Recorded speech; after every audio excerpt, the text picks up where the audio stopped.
ઉંમર પ્રમાણે પહેરવું ઓટવું, ઉંમર પ્રમાણે ખાવું. અરે માન વિનાનું કોઈને આંગણે વણ તૈરું ન જાવું. આપણને કોઈક બોલાવે તો જાવું. તમે જોવો મહેમાન અને મોત એ ગમે ત્યારે આવે, એની તારીખ ન હોય કે મહેમાન શુક્રવારે જ આવે કે મહેમાન રવિવારે જ આવે. મહેમાન તો એની અનુકૂળતા આવે, તો તમે હુઈ ગયો ને દરવાજા ખખડાવે. ને એને મન પડે ત્યારે આવે. તમે જો આપણો ભારત દેશ જ એક એવો છે કે ત્રણે ત્રણ ઋતુ આપણે માણી શકીએ. મહેમાન અને મોત ગમે ત્યારે આવે, પણ ટાણે આવે તો રૂડા લાગે, કટાણે અકળાવે. આનો આ વરસાદ ચોમાસામાં આવ્યો હોય, આપે ધરાણા કટિયા વાદળ ચમંકી વીજ, રુદાને રામ હાંભળો આજ આવી અષાઢી બીજ. આય મહારાજ થતું હોય અને ઈનો ઈ વરસાદ જ કટાણે મોસમ કરતા હોય ને આવે ને તો બધાના મોટા બગડી જાય. આ આપણે જીવનમાં ઉતારવા જેવું. કોઈને ત્યાં પ્રસંગમાં જવું ને તો ટાણે જવું, કટાણે જવું તો લોકો મોટા બગાડી જાય. ટાઈમને હાથવી લેવો. મહેમાને ટાણે આવે જ રૂડા લાગે. તમે ઠામ ઉઠકીને ઊંચા વાળી દીધા પછી રામ રામ કઈને ઉપાડે. જમવાનું ગીત બાકી છે. હું વેલો પહોંચી જાત, પણ મગનભાઈ રસ્તામાં હામાં મળ્યા વાતું ચડે. પણ તું ભલે વાતું ચડ્યો, ઘેરે એક ફોન મારી દીધો તો તું આવતા અમે રોટલી તૈયાર રાખત ને. મહેમાન અને મોત ગમે ત્યારે આવે, પણ ટાણે આવે તો રૂડા લાગે, કટાણે અકળાવે. દીકરાની ઘેરે દીકરા રમતા હોય અને મોટી ઉંમરના કોઈ દાદા દાદી ગુજરી જાય તો એનો પરિવાર, સગા સ્નેહીઓ બધા એમ કે તો લીલી વાળી મૂકીને ગયા છે. કારણ કે એને સંસારના બધાય કામ પૂરા કરી દીધા છે. પણ એનું એ મોત કોઈક યુવાન માણસને આવે, કોઈ બાળકો નાના હોય ને આવે ને તો એ પરિવાર ઉપર શોકનું મોજું ફરી વળે. એટલે આ બધી વસ્તુ ટાણે હારી લાગે, કટાણે એકેય વસ્તુ હારી ન લાગે. હા, આપણે તમે જો અહીં રાજકોટમાં તમે એમ કહો ને કે 8 વાગે આવવાનું તો 3:30 આવે, હજી અડધા હામાં મળશે. ક્યાં જવું? એન્જિનિયરિંગ હોલે કીધું ત્યાંથી તમે આવીશ, બસ પૂરી થઈ ગઈ. તું આવી ત્યાં સુધી રાહ જોવે તારી. હમણાં એક જગ્યાએ સેમિનાર હતો, સફળતાની ચાવી ગોતો, એવું નામ હતું સેમિનારનું, સફળતાની ચાવી ગોતો. તો ત્યાં બાઘો ગયો ને એટલે ઓલા ભાઈ શરૂઆતમાં તો સ્ટાર્ટિંગમાં તો એમ જ કે ને સફળતાની ચાવી ગોતો. બાઘો ઉભો થયો કે હું ગોતું છું, માન ચાવી હાથમાં છે, કોક તાળું ફેરવી નાખે. શાંતિ રહે, હજી શરૂઆત છે કે સેમિનારની. તું હા ભાઈ તો ખરો છે કે ભાઈ બે જાવ છે, બે ગયા ને પછી આને શરૂઆત કરી. જો અમે તમારી પાસે આવ્યા છીએ સફળતાની ચાવી લઈ.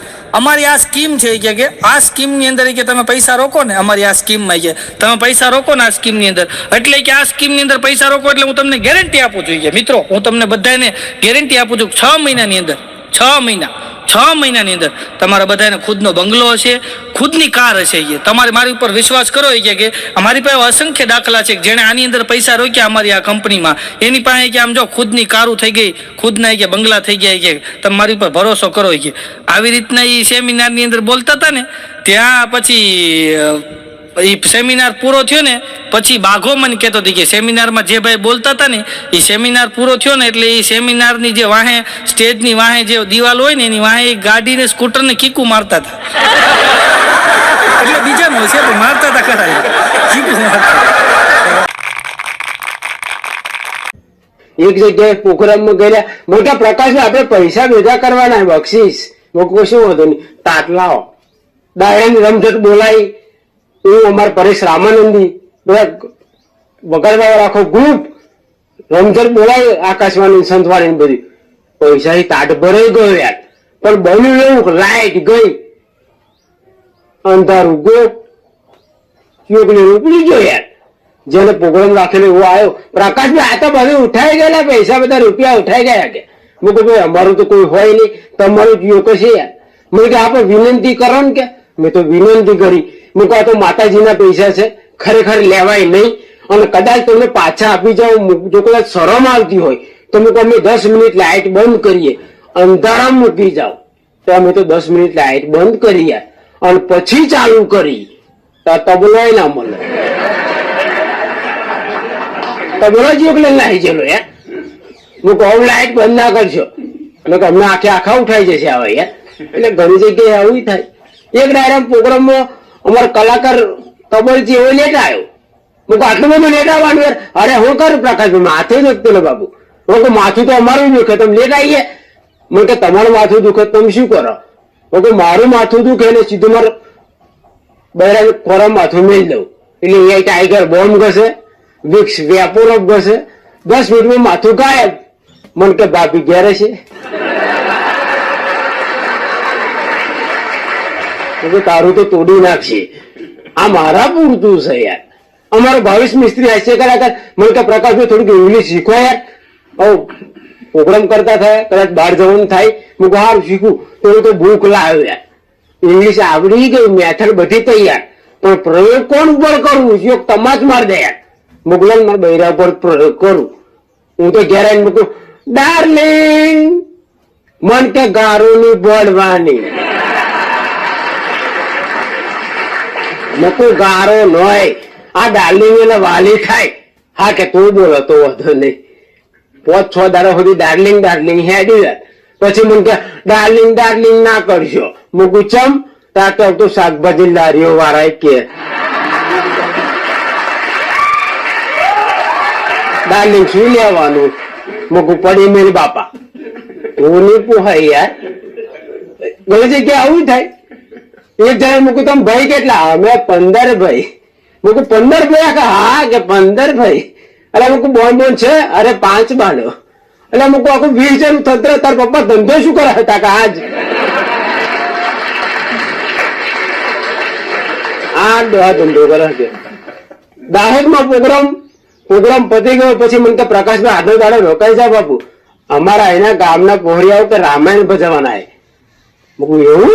હા કે મૂકું રોકાઈએ, કદાચ સંસ્કારોનું સિંચન થાય જોઈએ. મૂકું કદાચ ભૂલ ચૂક હોય તો મને કે તમે ચેક કરો. મૂકું હા રોકાઈએ. તો રોકાયા. પણ એમના કલાકારો રામાયણ ભજવે એમાં તો બધી ઠોકાઈ લ્યો ગાડીઓ યાર. અરમોજી તો 5 વાગ્યાનો પીર મેળે ચડેલો. દશરથ રાજા રેડી, સીતા ગોટો ભરી ગયેલો પીર. દશરથ રાજાની એન્ટ્રી. પ્રધાનજી જે બાપુ રામ ને બોલાવો. આવો બાપુ બીડી પીવે કે